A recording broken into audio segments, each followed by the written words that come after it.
Hello, and welcome to the Main Idea podcast. For those listening, do you happen to know, out of all the strategies and practices we use in schools, which one, according to research, has the most impact on student achievement? Again, do you know which practice has the most impact on student achievement?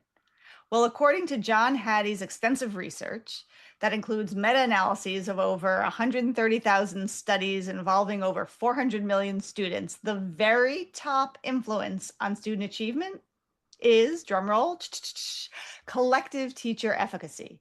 And we are fortunate to have some of the world's experts in collective efficacy here right now to talk about it and how school leaders can actually build it in their teachers and their staff. If you're not entirely sure what collective teacher efficacy is or how to build it, then listen in. This podcast episode is for you. Hi, I'm Jen David Lang, and my passion is helping school leaders learn. I read lots of education and leadership books, and I save you time by sharing only the most compelling and impactful books with you. We will be talking about one of these impactful books today, right now, and the book is Collective Impact: Overcoming the 12 Enemies of Teacher Efficacy by Jenni Donohoo and Glenn Forbes. Dr. Jenni Donohoo is the unofficial, or maybe official, guru of collective efficacy. She runs the Jenni Donohoo Center for Collective Efficacy and is a leading researcher and facilitator on the topic of collective teacher efficacy. Jenni works with school districts, government agencies, and professional learning organizations all across the US, Canada, and Australia, and beyond. And she has written extensively about collective teacher efficacy. Glenn Forbes is an educational leader from Brisbane, Australia. And I only know how to say Brisbane, not Brisbane, because one of my best friends is from Melbourne, not Melbourne. He was a principal for 20 years in a range of schools, and Glenn speaks all over the world, in addition to being a co-author of the book we're talking about today. And he actually has a new book on instructional leadership coming out soon. So Jenni and Glenn, welcome to the show. I'm so glad you're here. Thank you. Thank you, Jen. So I'm really excited to talk about your book because I got a lot out of this book, so much, in fact, that I'm featuring it in the Main Idea. I think leaders know how important teacher mindset is because teacher thinking is what shapes everything that teachers do in their practice, right? Our thoughts shape our behavior. And yet, how exactly are leaders supposed to influence the thinking of their teachers, right? We tend to focus on influencing their behavior because it seems easier to do than to work to shift the way someone thinks. And I love that your book doesn't just talk about the research on mindset as like a theoretical idea, but actually shares how leaders can impact teacher thinking. And in particular, your book is about shifting the way teachers think about their own efficacy. So can we talk about efficacy? What exactly is efficacy and what is collective teacher efficacy? I think I'll start, Glenn, if that's okay with you. Yeah, that's great. Okay, so teacher efficacy is a teacher's belief in their ability to positively influence student achievement. What becomes important is the term belief. It's not actual ability, but it's our belief and our ability. And that's when we can bring it to the collective. Collective teacher efficacy is a school faculty's belief that together, the work that they do can make a difference, regardless of students' situations, home environment, background, community, that the work we do in schools every day, our interactions with our students, the strategies we choose, the goals we set, that we can positively influence student achievement. That sounds amazing, right? And that's the number one impact on student achievement, according to Hattie's research. Amazing. It's true. So why did you write this book and get into this work? Did you wake up one day and think to yourselves, I ought to do some research and thinking about collective teacher efficacy? Where did your interest come from? Well, with this particular book, with partnering with Glenn, we have to give some credit to Tommy Thompson, who wrote the foreword for us. The initial idea around identifying some enemies of efficacy came from Tommy. But Glenn and I have been collaborating and working together in different capacities. And I think it was one night over dinner that Glenn said to me, we should write about that. And so that started the collaboration that lasted about a year. Friday evenings for me, Saturday mornings for Glenn, given the difference in time zones. Yeah. And we Started by brainstorming what we thought from our own experience were enemies, but then we turned to the research and narrowed the list down to the 12 that are contained in the manuscript. Is that kind of the way it started, Glenn? Like, that's not how you and I met. We'd known each other a few years before we got to the manuscript. That's right, Jenny. And part of the enjoyment was in writing this book and in creating this resource was thinking about what's happening in schools around the globe at the moment. What are the common frustrations that we're finding from school leaders and teachers that are impacting on their ability to build belief?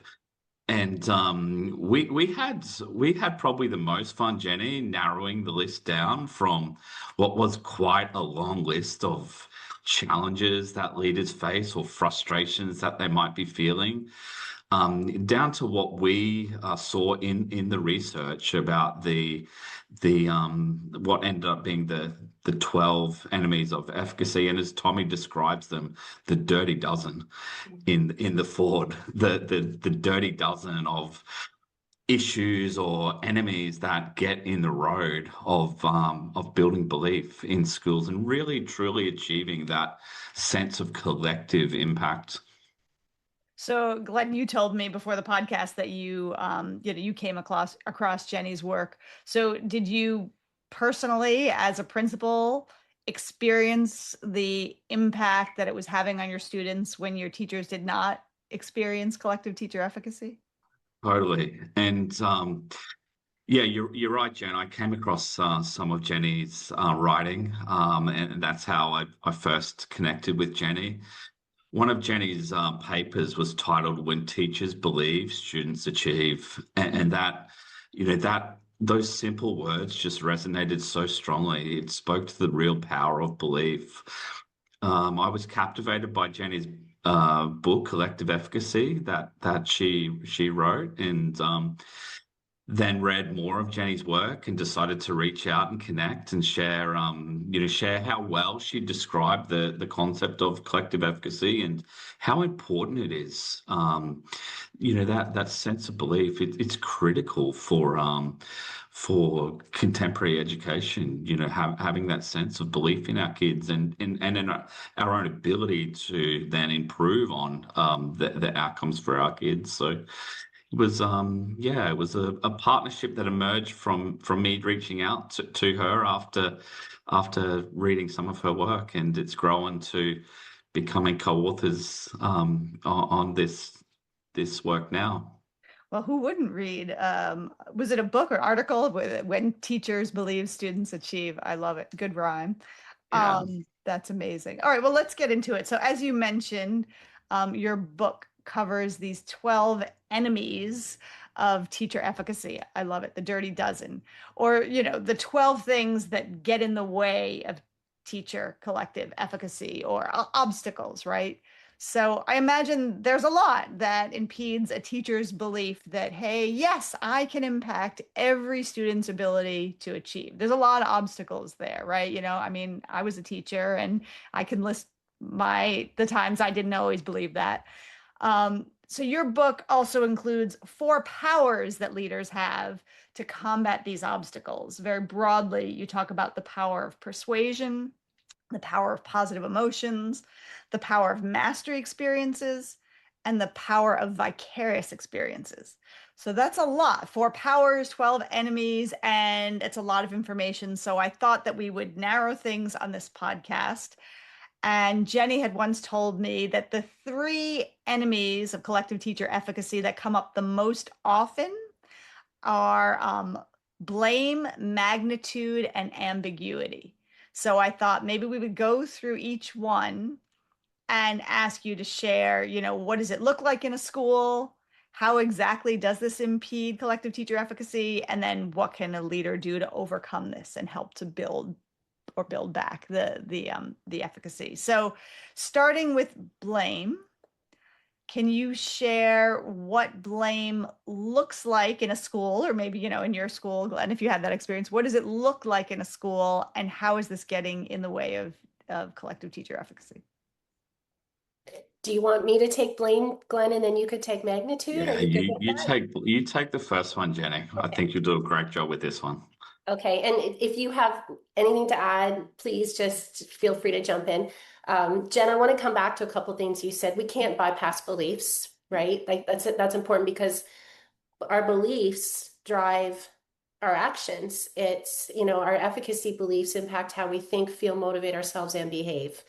And those four sources of efficacy you named, the persuasion, emotions, positive emotions, mastery experiences, and vicarious experiences, those are all rooted in Bandura's research, Albert Bandura, educational psychologist who has studied efficacy in schools and in experimental research designs for over 50 years. So coming back to Albert Bandura and his work.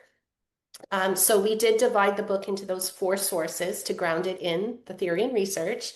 And you named three that we often see. But I think what's nice about the book too is people can jump around. Mhm. They can, decide what are the enemies that they see happening in their environment, and then they can go to that section. The book doesn't have to be read from cover to cover.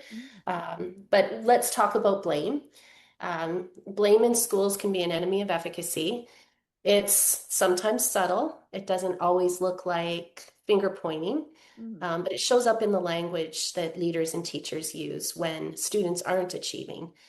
It might sound like these kids come from difficult homes, or this group of students isn't motivated, or if the parents were more involved, we'd see different results. Mhm.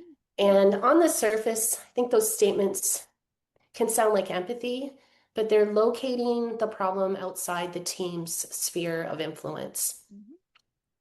And when a team believes that causes a failure outside of their control, then it damages their efficacy.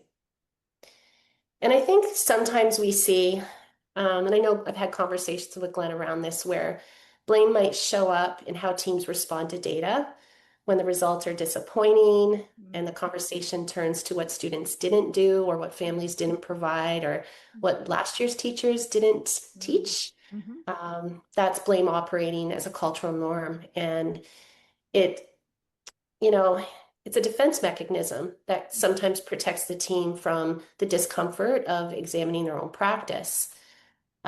So in those ways, that's what it sounds like in a school. It's that attributing causes for success and or failure to things that are outside of our control. And it seems like it's in many ways it's the complete opposite of efficacy, right? So if you're blaming the student's background or abilities or whatever you're blaming in students, it's almost giving you permission to give up, right? If this student comes from this background, I can't impact that background. Right. I taught it. They didn't learn it. Absolutely. Mm. So your question was, what can we do Yeah, about what it? do school leaders do? So you hear this language from a teacher, or you see it in a classroom, or you see it in assessment results. A teacher gives a test and 100% of the students fail it, right? And so what do you there's something there. So how can a leader address the issue of blame? Well, I'll focus on one of the strategies that we talk about in the book, and it's just it's a coincidence. And you and I have never connected before, but I do use one of your articles in all of my work. It's one when we did reach out to me and I recognized your name, I was like, I use stop sabotaging feedback from educational leadership, often because you talk about normalizing coaching feedback. Mm. And that is one of our big strategies here and it draws heavily on your work, that we have to make sure we separate evaluative feedback from coaching feedback. We have to make sure that teachers recognize that it's their efforts and the strategies that they're using that are making the difference. And so making sure that we make that cause and effect relationship really explicit and helping them understand that feedback can help them grow. It's not a one-time event, Mhm. right? But it's something that we do regularly in our conversations. That's, falls under that idea of persuasion, persuading individuals and teams to help them understand that what they're doing is making the difference and being really explicit and using that in our language.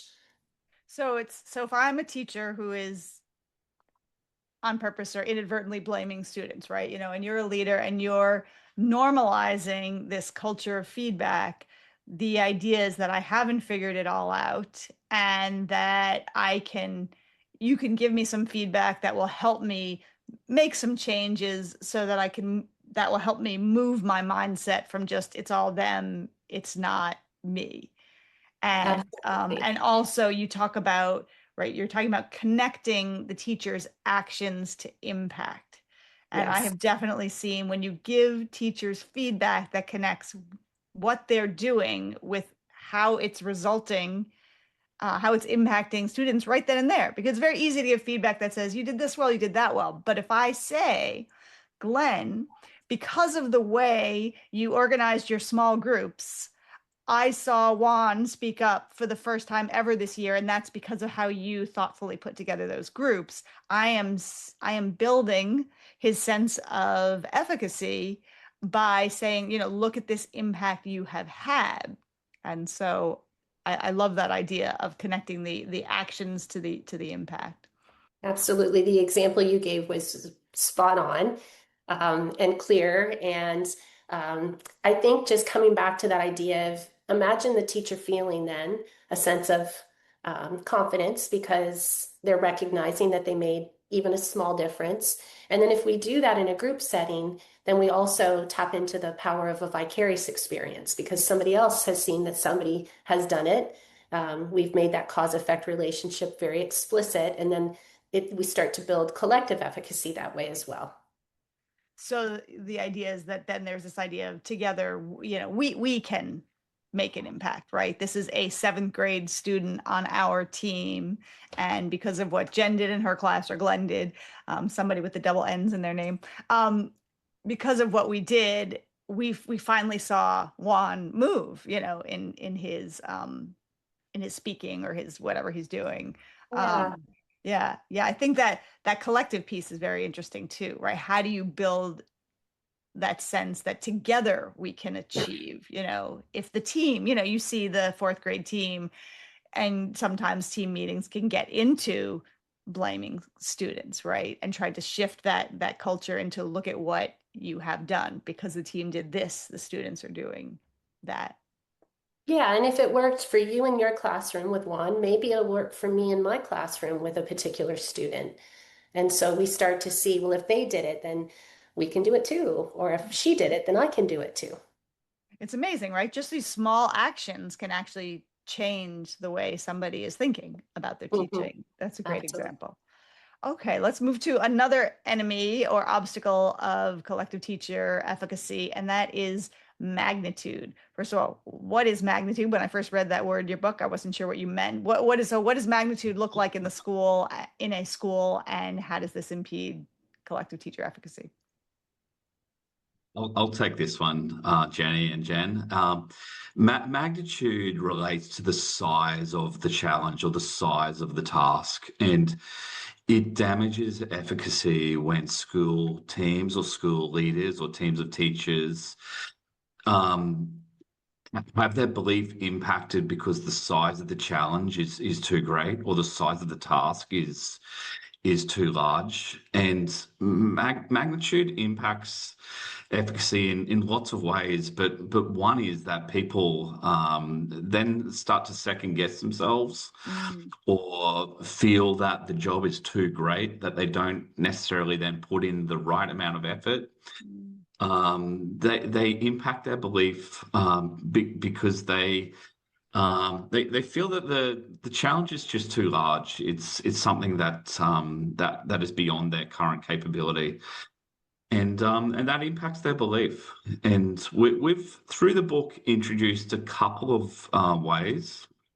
There are 3, I guess, micro moves. We describe them through the book that describe how teams can use perspective and take a different perspective for tackling the size of the challenge or the magnitude of the task. So a couple of little micro moves, some practical strategies that leaders can use or teachers can use to help overcome this efficacy relate to how they frame the challenge and how they frame their perspective. So one thing that leaders can do is they can frame by emphasizing and de-emphasizing. So one aspect that they can start initially is by framing three positive messages to emphasize with whatever the task might be. They might be struggling with student attendance. Attendance might be impacted in their school, and by starting with a few key positive messages to begin with, celebrating some small little wins and emphasizing the short-term success that they may have had, it's helping to shift the thinking patterns or beliefs there. So let Who's me going ask. to? So if we want to take attendance, so let's say, Yeah. I'm a principal and I just got a visit from my superintendent who informs me that, my school has the worst attendance in the entire Ah, district with an average daily attendance rate of 80%, and that's completely yeah. unacceptable. Okay. And that I need to get the school moving and it has to be up to, 95% by the end of the year, right? So superintendent's furious at me. Great example, and So that yeah. might be the current reality.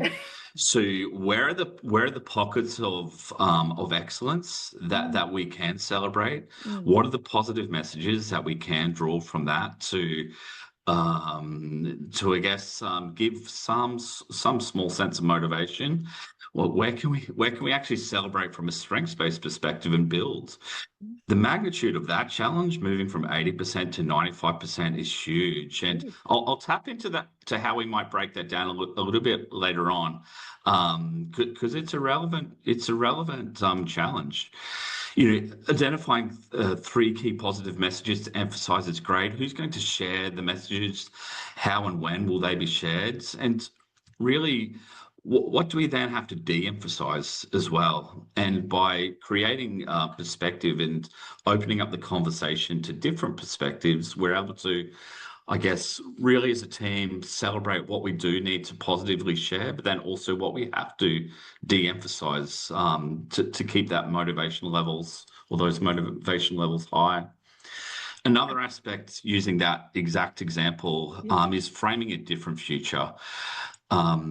Magnitudes, sometimes people get so bogged down in the current situation that they can't see a more desirable future. Mm, And one of the challenges shifting perspective is, and Vivian Robinson actually writes about this, she describes this as the problem or the definition of a problem. A problem in her view is, I guess, the gap between the current situation and the desired future yeah. and the demand to close the gap. Hmm.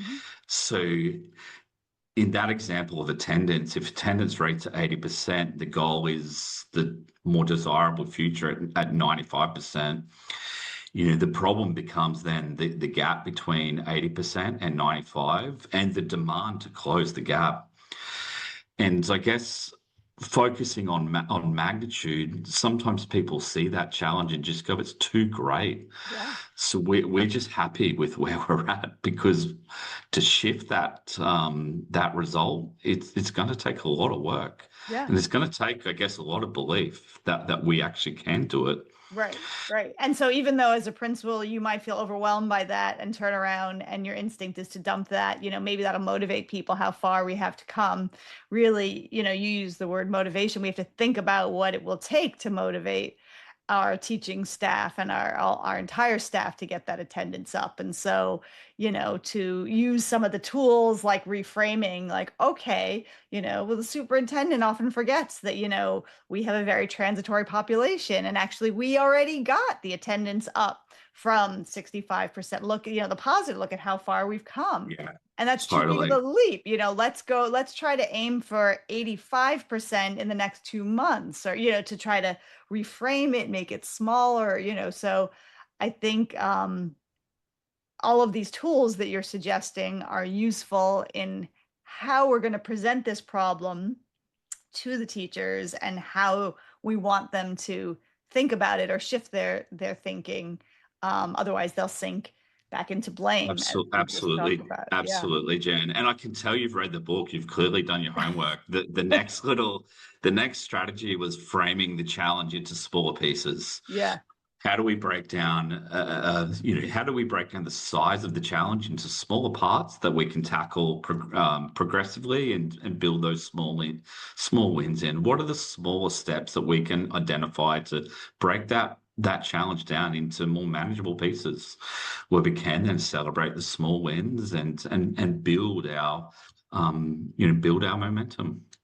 I think a lot of your micro moves or strategies in the book really, I mean, we're working in a profession where teachers do feel overwhelmed and they feel burnt out. And so a lot of the beliefs when you're overwhelmed and burnt out may not be so positive. You may not have the belief, no matter what, I can positively impact all students. And so I think a lot of these strategies also help just for the general profession and the tremendous amount of work and pressure Absolutely.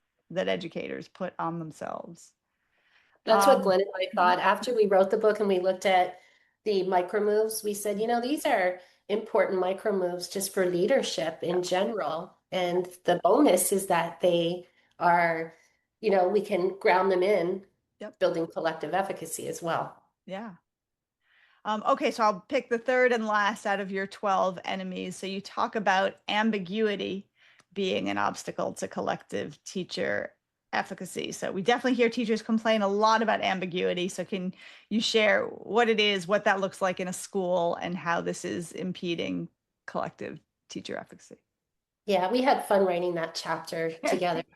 Ambiguity shows up in schools all the time Yep. when teachers aren't clear on what they're collectively responsible for. Teams meet regularly, sometimes even for years, without really establishing a shared understanding of what success looks like, whose students they're accountable for, or what they're actually supposed to accomplish together. We see a lack of clear goals. Everyone's busy, but no one's quite sure what they're building toward. Mm. And so ambiguity also, when we were brainstorming this as an enemy, we said it's also in roles. When teachers are unclear about what leadership expects of them, um, you know, or teams talk about deadlines, schedules, resources rather than learning, um, and it's also in feedback, right? Ambiguity, when we have feedback that's not clear, good job, keep it up, you're on the right track. It feels supportive, but it doesn't build efficacy because it doesn't get to that specific thing, connection between actions and impact. And so when we were thinking about this, there was an important study too that we cite, and it's around when teachers are uncertain why decisions are made, they have a lack of efficacy. It weakens their efficacy. So there's a lot of ambiguity out there in schools, and one of the ways that I'd like to just kind of suggest that we can help to reduce ambiguity, and it's one that I've really been focused on for quite some time and seeing a big difference, is clarity on goals. When we go into schools and we might ask teachers, what's your goal? Oh, do you mean our team goal or do you mean our school goal? And the school goal, I think I remember last year it was resilience. And we talked about that for the first few months, but I don't think we've talked about that in a while, so we hear that sort of thing. And what's interesting about that, if you go into a school and you ask the leaders what the goals are, you often hear something different than if you ask teachers individually. And leaders often think they've been clear about the goals and everything that's moving toward it. But then when you ask teachers, it's not necessarily so. Right. And if we're going to set up opportunities for mastery experiences, the goal becomes really important, a shared goal. And it's not that the problem isn't that we set goals. The problem is that we set the wrong kind of goals. And what we see a lot in our work is people are focused on performance goals. And if we make a shift from performance to mastery, we see a big difference in buy-in and in learning. Performance goals ask, did we get the results? But mastery goals asks, they ask more like, did we learn about our practice and what will we do differently? And when teams really orient themselves around that performance, they become more focused on watching results. But when we focus on mastery, we become learners, and that's what builds efficacy. And so we have seen that shift happening in schools, and we've seen greater buy-in when we focus more on the mastery. I mean, it's not unlike students, right? When students focus on getting that good grade, that A, versus learning the material, right? That's where we see the cheating, the AI, because it's the whole goal is that shiny little A, but it's not the learning. And then the same thing with a group, with a team. And I also like that emphasis of the word shared. Originally when Rick Dufour and others were popularizing the idea of the PLC, it was very important to have an interdependent goal because then that brings everyone together and everyone has part in achieving it. And that's part of the collective piece of the collective teacher efficacy.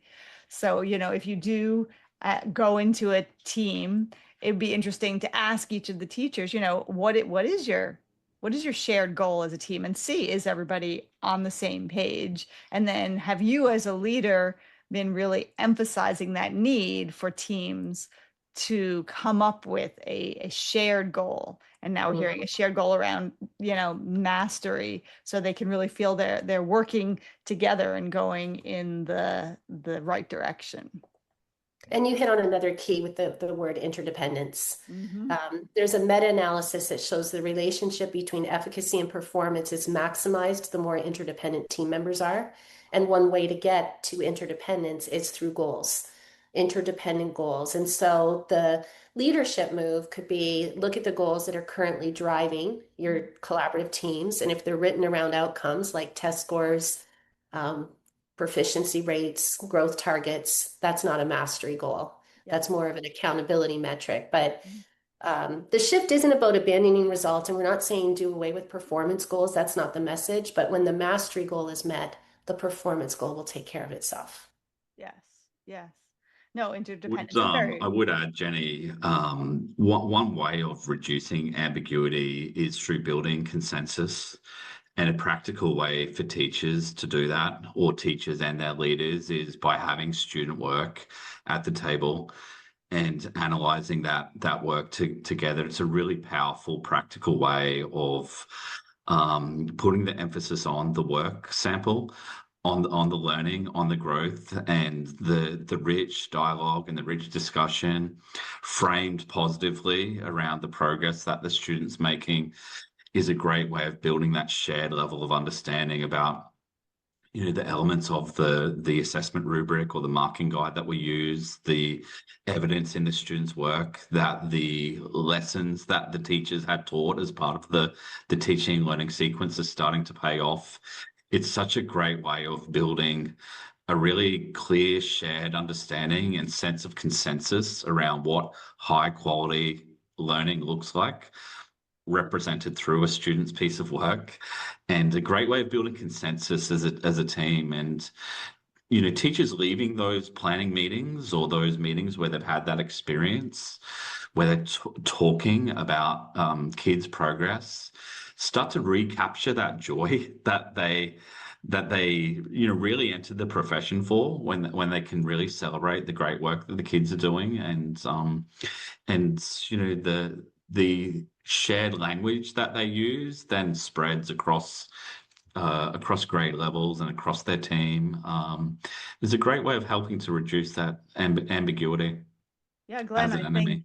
I think that's a great move, and it checks a lot of boxes, right? It goes back to the question Jenny asked, is, do teachers have a common sense of what success looks like, right? So if the three of us are on a teacher team and we all bring student work, as you suggested, Glenn, and let's say we're looking at a rubric and we pull out a piece of student work and Jenni would score it for 4 for one of the items, and I would score it a 3 and you a 2, we're really operating with very different senses of what success looks like, which is not good for student achievement in the school, right? It shouldn't impact a kid based on which class they're in, how they're performing.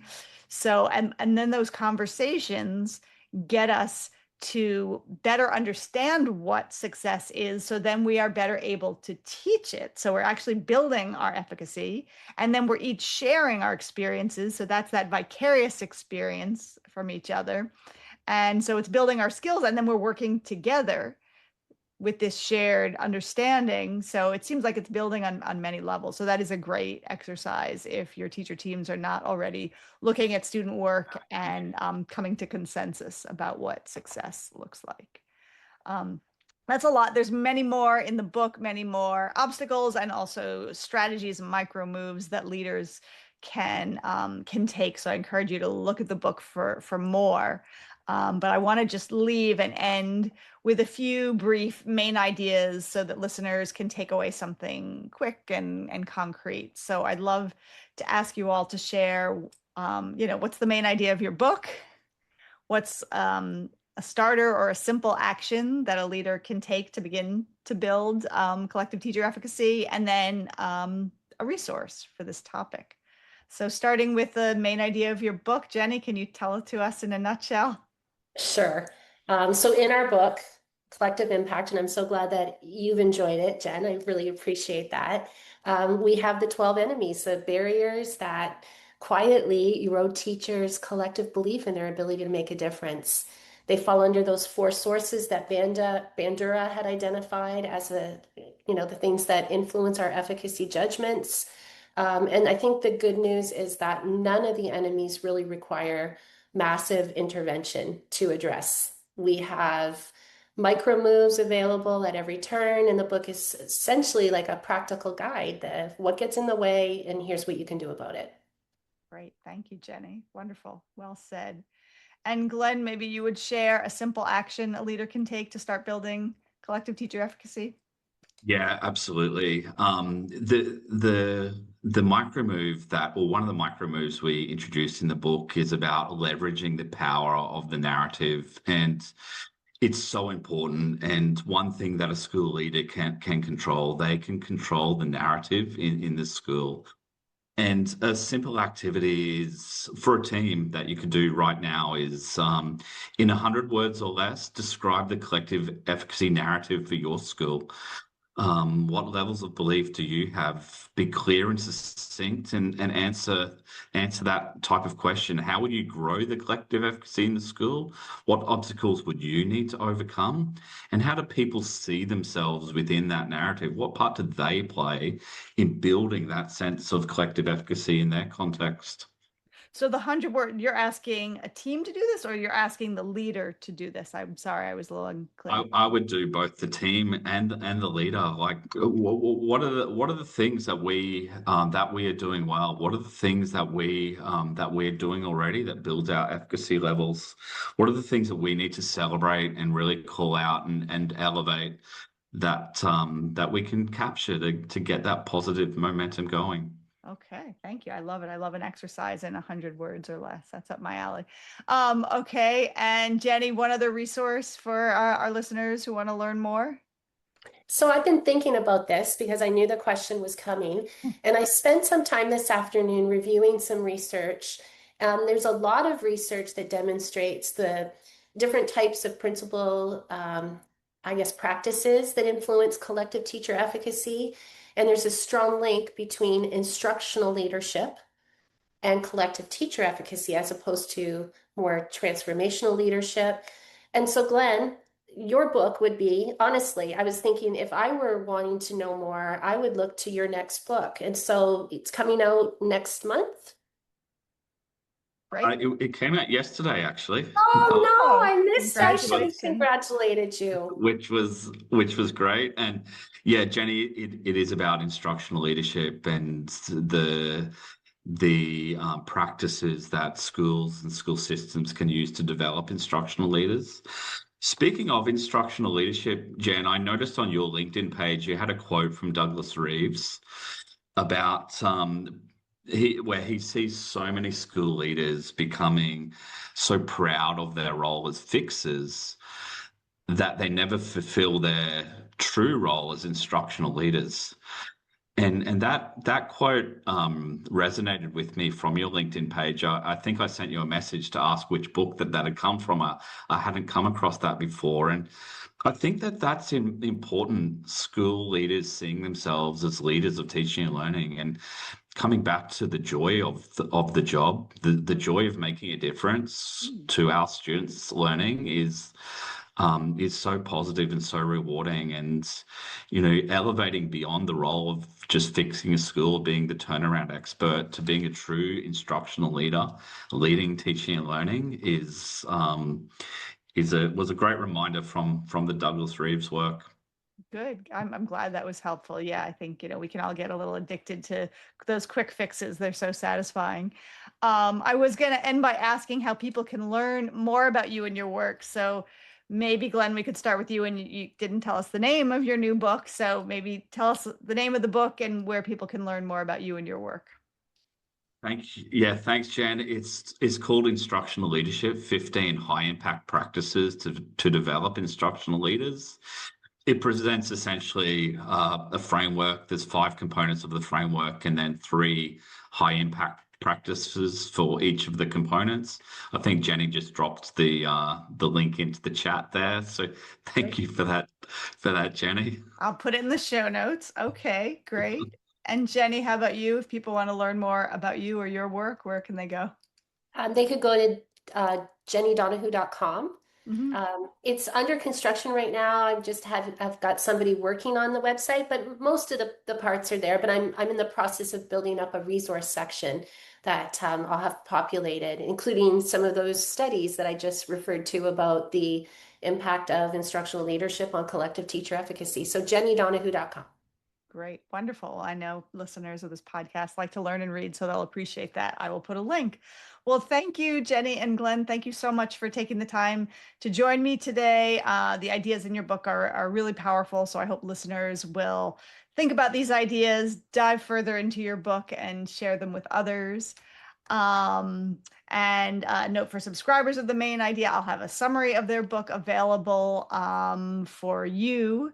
And you will also be invited to a special lunch and learn with Jenny, where we're going to talk about how to build collective teacher efficacy. So thank you again. And I will be back in 2 weeks. Until then, learn more, lead better. Thank you so much.